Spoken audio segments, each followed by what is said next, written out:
venido a este lugar y en nuestro corazón venías tu voluntad.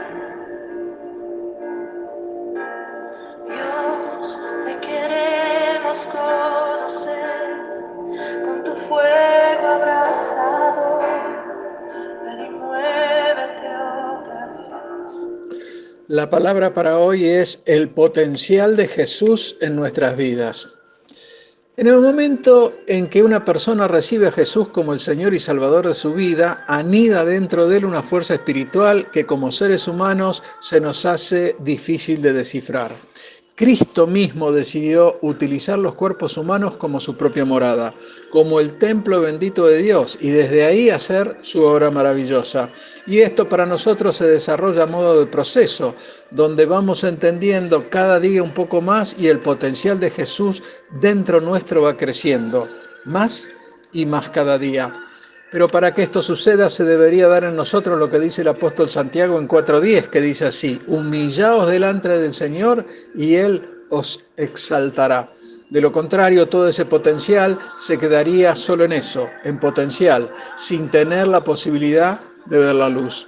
Veamos un ejemplo de esto. En Lucas 9:51 podemos leer lo siguiente sobre Jesús.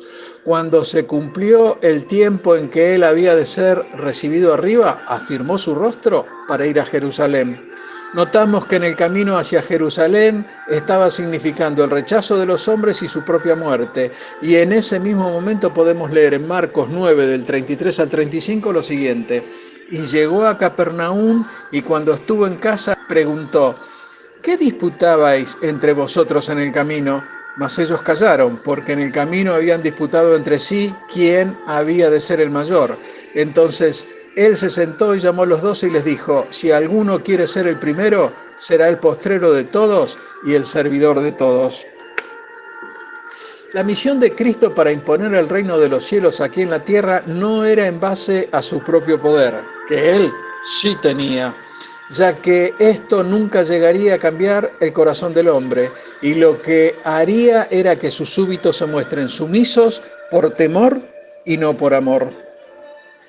Jesús sabía que ese no era el camino para reconciliar al hombre con Dios, sino que el reino que él había venido a instaurar era en el corazón de los hombres y de ninguna manera se podía basar en el poder, sino en la misericordia y el amor de un Dios todopoderoso que fue capaz de entregar a su propio Hijo para salvar al hombre que se hallaba perdido en sus propios delitos y pecados y reconciliarlos con él.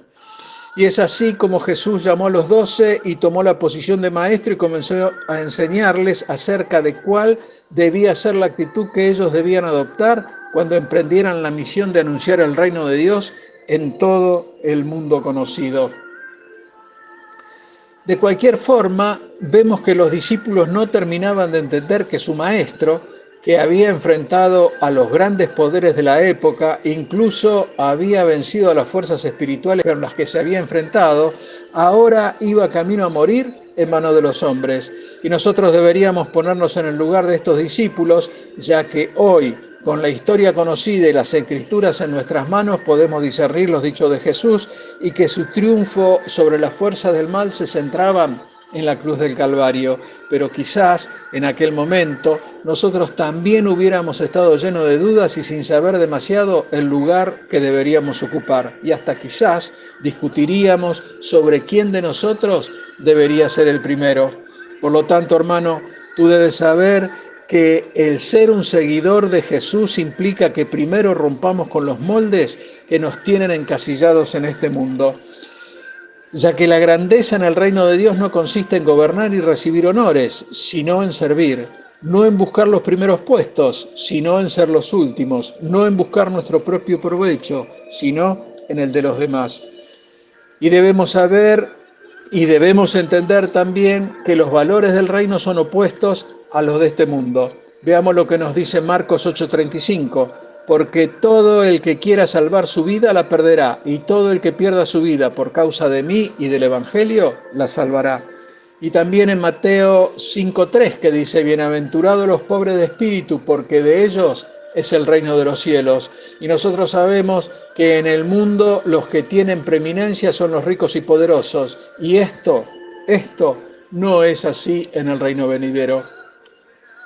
Jesús aquí estaba enseñando un principio válido tanto para su reino como también para el mundo, ya que muchas de las personas que podemos recordar con admiración son por la disposición que han tenido para servir a los demás y sus aportes constructivos hacia la propia sociedad.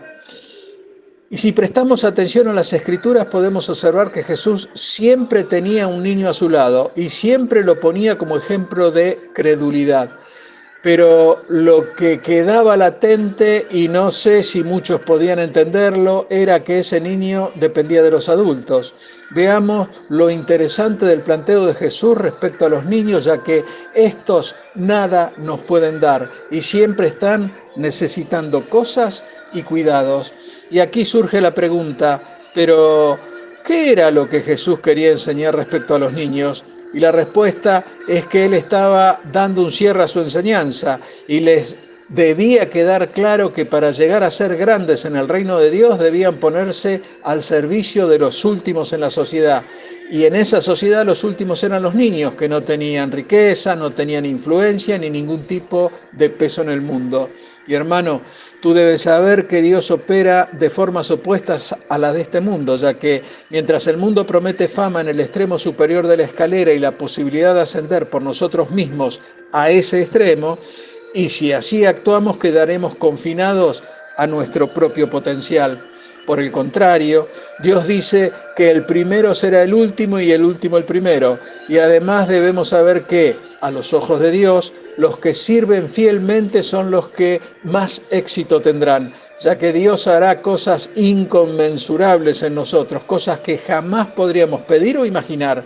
Y esto solo si escogemos abandonar la agenda de este mundo y no recibir el reconocimiento del mismo, ya que con Dios tenemos acceso al potencial divino y estará bueno dejar salir a la luz ese potencial y transformarlo en nuestras coronas para, en aquel día, entregárselas a Cristo. Dios te bendice. Amén. Tu sangre ha ungido este lugar y no vas a robar la atención de los hijos de Dios.